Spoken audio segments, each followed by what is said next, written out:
All right, well, here we have the Suzuki Savage LS650 carburetor.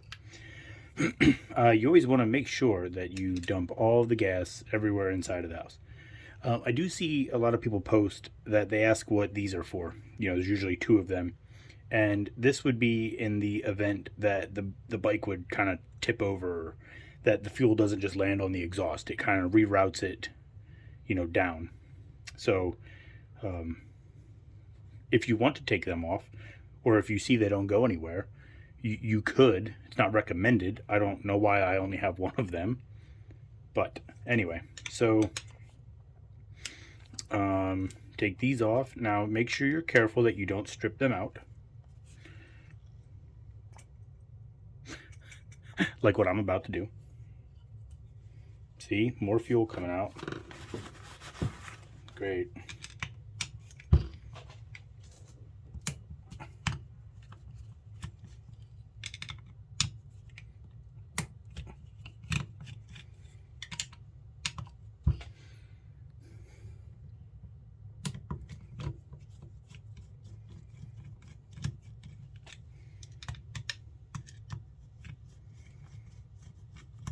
I don't honestly think that there's any. Oh no, there is. As I said, I don't think there's anything that I've done in here, but I do believe there is.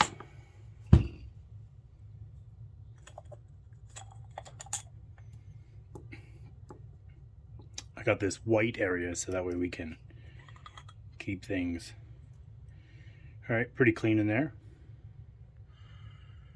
Good.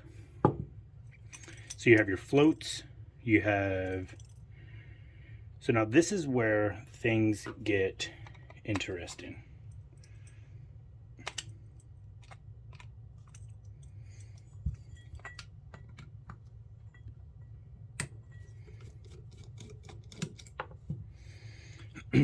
Here's one of the jets.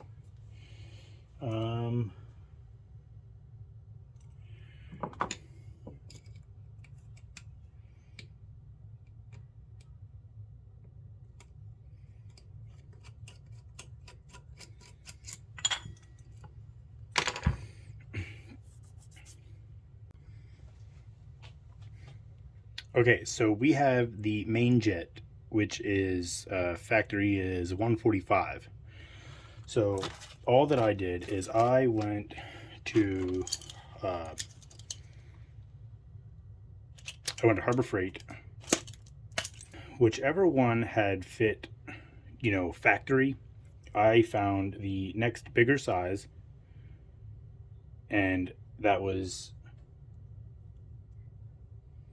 yeah, so it looks like it's this one. I don't think that these ones, it's definitely not that one.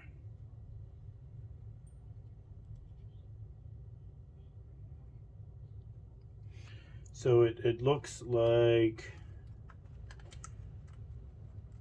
well, regardless, I don't know what size this is. But what I did was I took whichever one fit in when it was factory, and then I just drilled this out to the next bigger size. So that was my little hack that I had done. Just next bigger size. And then for the Pilot, like I said, I don't think, yeah, the smallest one that they give you doesn't fit. So there you go. Now it does.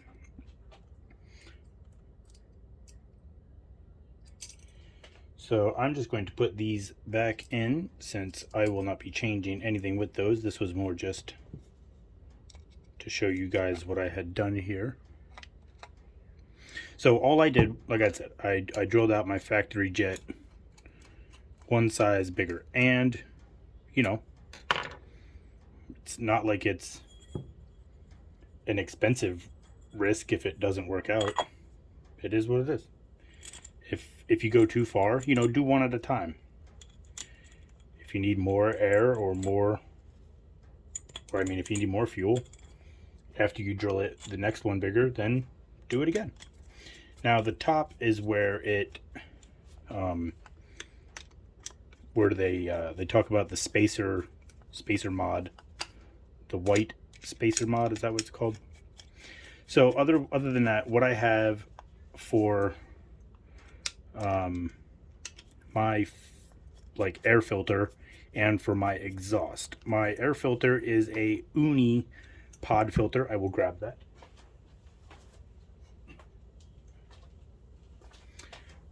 My air filter is just this.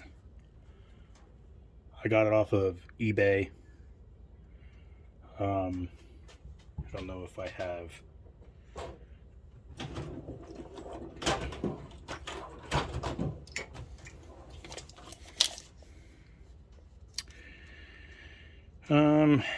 It appears that it's 2 1/8 inch opening,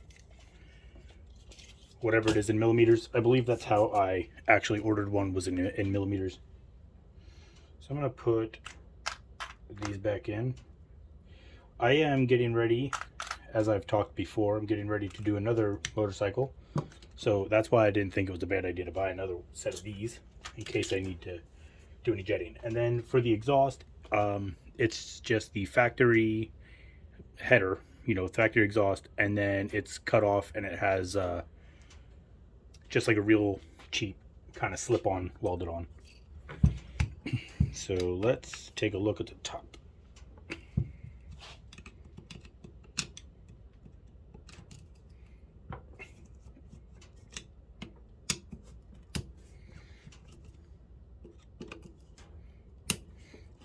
And as far as somebody had said about altitude, I live in Pennsylvania in the United States. So you can look up whatever my altitude is. And mileage, I think my mileage on the bike is around, I think it's right around 9,000. I don't think it's, I know it's not over 10. So in here we have this big old spring, and then we have our diaphragm. So you want to be very careful with this guy.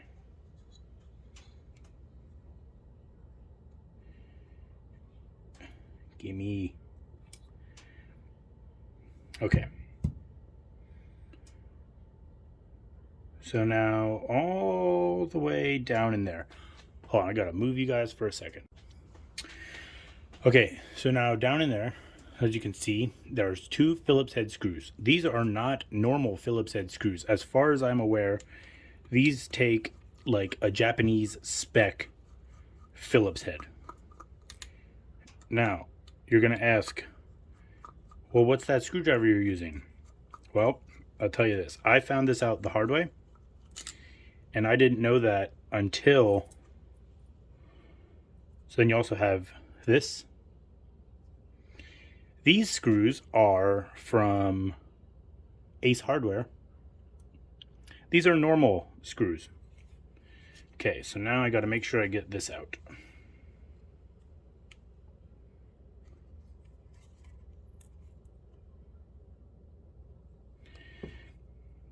Okay, so this is how I had eliminated my backfiring. So again, I'm not sure exactly what a factory carb looks like anymore. This has been like this for well over a year now. I got these little brass kind of washers from Ace Hardware. That's the best place that I found to get this tiny little hardware. So these are super thin. Can't really help you on thickness. I would say, you know, you kind of see what they look like. So this is the needle that goes in. And what we have here, it looks to be a OEM kind of washer in there. There's supposed to be, I think there's white spacers inside of it. I really wish I had done a video prior to this. But that silver one that's in the middle, that one is, I believe, a factory one. So I have my little E-clip Then there's one of the silver washers. Then I put a brass one on the bottom. Then the spring. And then all three of these go on top. Whatever research that I had found, the people were saying that they were putting the white spacers on top or something. And whatever I had found when I was doing this is that I didn't like the thickness of the factory spacers and how it worked for my setup. So I did this. So there's 3 on top, 1 and the original one on the bottom. And then you have to try and get it all the way back down inside of there. Let's see if I can do this.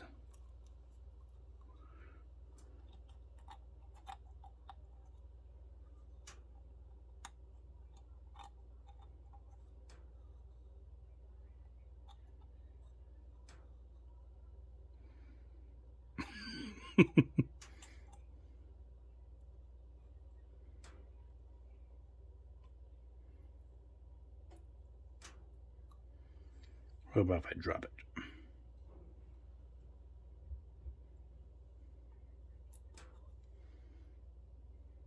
Did it.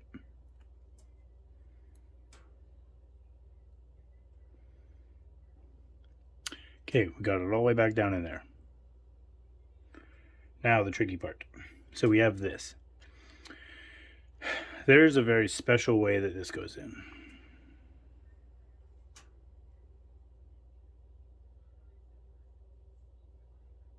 It appears that it goes that way because I can see where the Phillips heads kind of scratched it.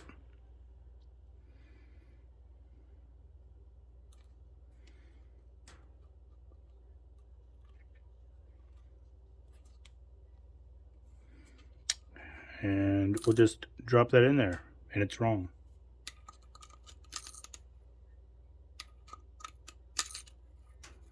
Hey, got it. And then we want to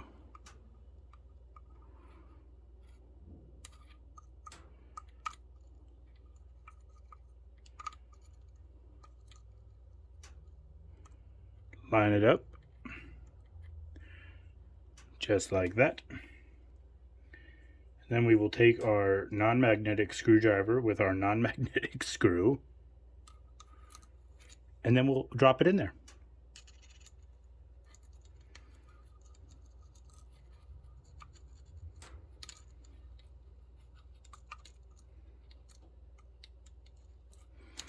And as long as you're a skilled surgeon,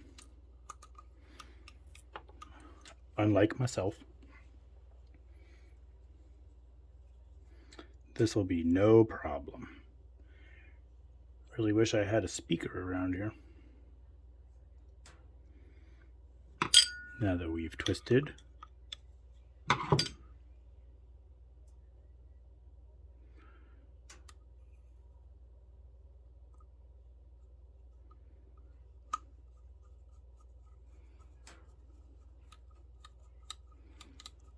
okay, let's see.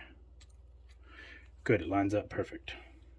So I'm holding this down because that spring, it wants to push this back up. And if you have it doing that, it will make this super hard to put in there.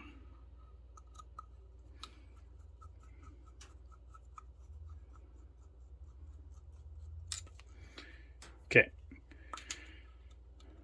So, as much as I was unhelpful with sizes, and then be careful, don't over tighten it. The way that I got these out, the original ones, is I ended up getting super nervous that I was going to have to buy a new one of these. And I actually used like an easy out, reverse drill bit. And that was how I got them out because I screwed up those threads so fast. They were so soft and so, delicate. So what I did once I got it out, once I got the messed up screws out, I took them to Ace, matched them up with the thread and the size, which it was super simple. I got, brand new screws, and then I got all those spacers. I took the white spacers that were originally in here, took them with me. I grabbed, I don't know, like 5 or 6 or 7 of those little brass spacers, and it probably cost me 60 cents. And I came home, and then I just kind of started tuning. So If you want to do this, I have, the air filter. I have pretty much an open exhaust, and I do not have backfiring issues at maybe on D cell a little bit, but when I'm shutting it off, I don't have issues. I don't have any of those issues anymore. So that's very nice. And other than that, everything else is pretty normal and all stock. So when you put this back in, make sure that this little out bump in your diaphragm lines up with that part on the carb.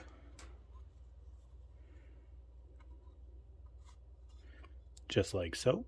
See? And then be very gentle with the diaphragm. Make sure you move it out of frame so nobody else can see. Take your big old floppy spring, put that in there. That just kind of drops on. I do not think this has a specific orientation.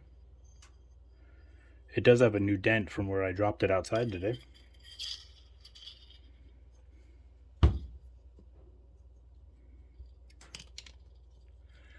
Let me put these on. Now the last thing that we kind of have to talk about is the air fuel screw, which again is another elusive trick by Suzuki. How dare they?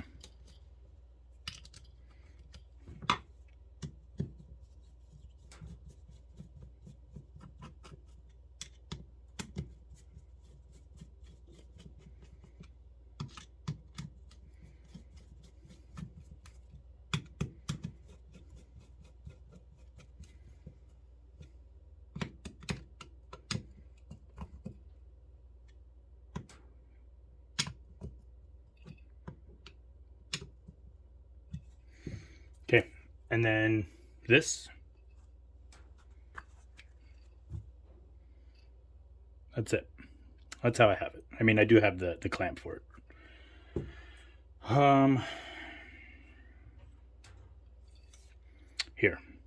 Here is the air fuel screw. Now I will screw mine up so we can find out what I have it set at. There is a little plug that goes in here. So this is on the opposite of the choke side. And there's like a little cover that goes there. The way I got it out was I used one of these really small drill bits and very carefully, probably with a drill, went through. And when I got through it, I used a drywall screw and kind of, I made the hole big enough that I could thread that in there. And then I just basically pried that cap out without damaging the set screw. So I'm going to turn it all the way in. We'll count my turns, and then I'll back it back out so we can see exactly where I have it. So let's see, we got half,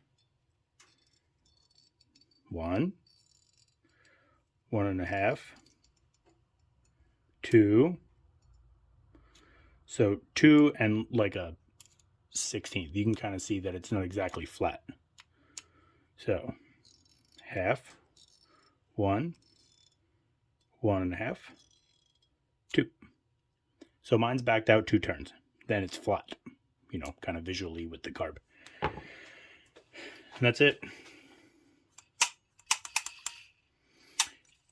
What that spacer mod does is it sets the height of the needle so it's down in the main jet. So we drilled out that main jet for more fuel, and with where the needle sits at that raised position, it kind of allows more fuel to just go through when you're on D cell. So when you're wide open, it wouldn't matter. That spacer mod doesn't really do much.